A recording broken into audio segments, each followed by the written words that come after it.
FV4202 is a British medium tank that has a lot of features that are unavailable for its most common opponents.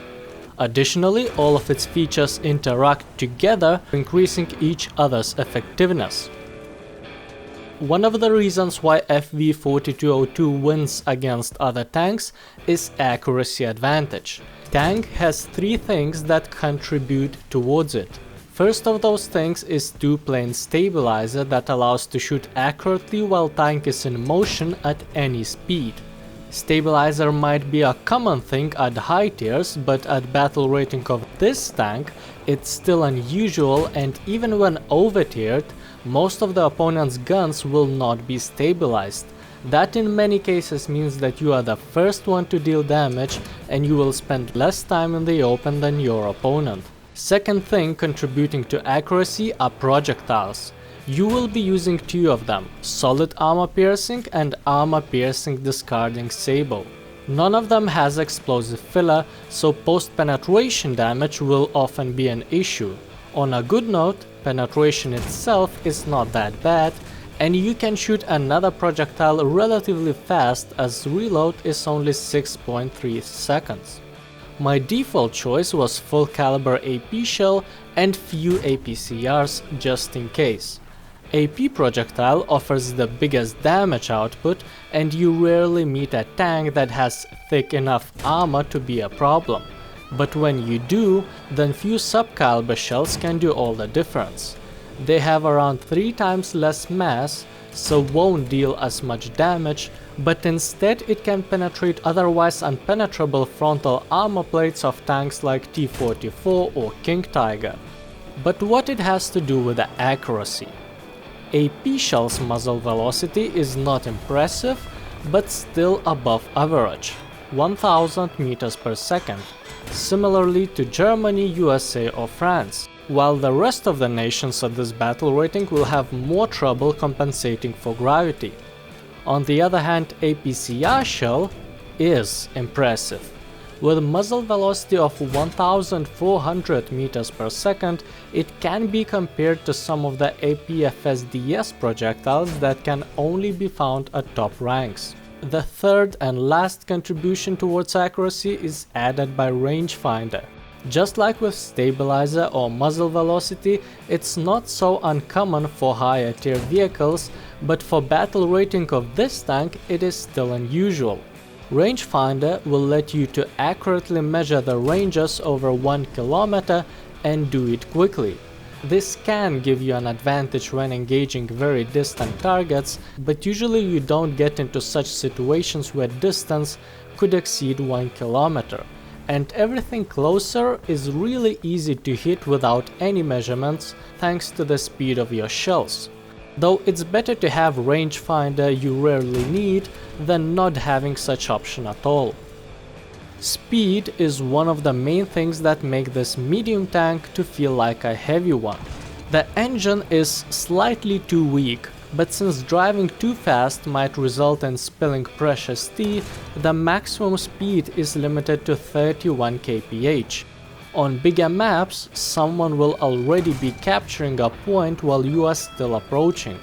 Though projectile speed and rangefinder partially compensate that, as they allow you to join the fight even if you are further away.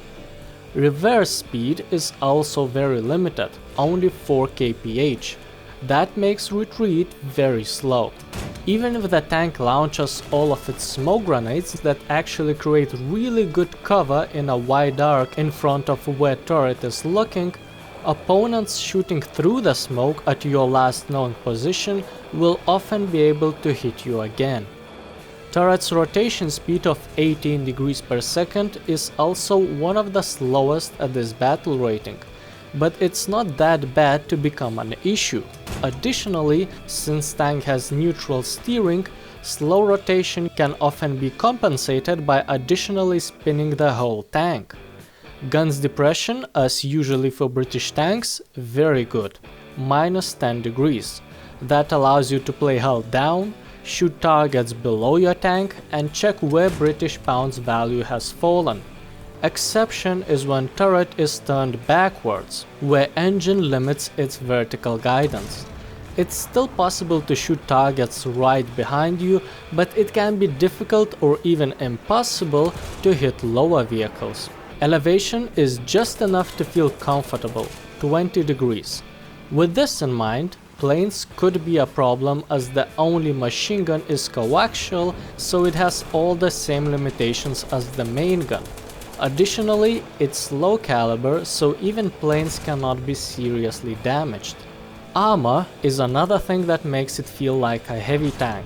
Maybe not all armor plates are thick, but they are exactly where you need them the most, and many of them are sloped. Hull is the weakest part. Sides and frontal plate are 51mm thick. The only thing that helps is 68 degrees frontal plate's angle that often ricochets opponent's shells, especially when playing hull down, when angle increases even more. Turret, where the most shells are going to hit you, is the most protected part. With few exceptions, most of the turret's center is at least 200mm thick, while further away, angles increases so much that even thinner armor can provide reliable protection. Of course, your turret must look straight towards incoming fire for these slopes to work. Otherwise, shell can kill 3 crew members placed here, resulting in tank's destruction and unhappy queen. Both hull and turret have spaced armor that ranges from 6 to 13mm, which will help in those rare occasions when someone is using HESH or high explosive ammunition against you. Additional benefit of slow and protected tank being classified as medium tank is that you can use artillery strike that sometimes will reward you with occasional kill. In arcade, just like for any tank with solid AP shells, post-penetration damage will be the biggest problem. You will almost never one-shot opponent's vehicle, while anyone using APHE shells can destroy you instantly. Even considering your turret's armor, trading shots over a hill will last as long as someone's APHE can hit your commander's hatch. And everyone you hit in many cases will just roll back behind cover and reappear only after their tank was repaired and crew members replaced. That puts you in a huge disadvantage in arcade. Most of the time you get assists, and only if you manage to finish last crew members or detonate ammo rack, kills. Tank loses almost every advantage in accuracy too, as rangefinder, just like high velocity of shells, are not very helpful when everyone has penetration indicators. Only stabilizer that lets you shoot and drive back behind cover without stopping remains useful, but nothing compensates the loss of all other advantages, so arcade is not the best game mode for this vehicle. In realistic, FV4202 felt very good. I would rate it 8 cups of obvious drink out of 10. In addition to tank's advantages, every negative vehicle's aspect is covered by something good. Despite the slow speed, tank doesn't have to stop to shoot accurately and can do that at large distance. Small post-penetration damage is compensated by ability to double that damage after a short reload, and gun's depression in combination with turret's armor makes it almost unkillable when playing hull down.